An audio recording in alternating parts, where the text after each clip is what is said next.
Hello, Dr. James Bogash, expert in health and longevity, and this is just an article out of Clinical Advisor, and this had everything to do with the MetaBone trial, and it's basically looking at how to improve bone health in kids, especially using fiber.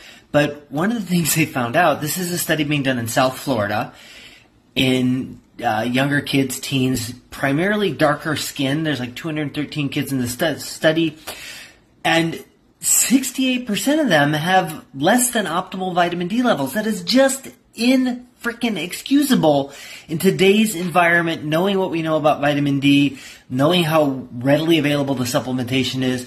But the advisor points out that it plays a role in pretty much everything. But bone health, in intestinal barrier function, it's a hormone. We don't want our growing children short in a hormone.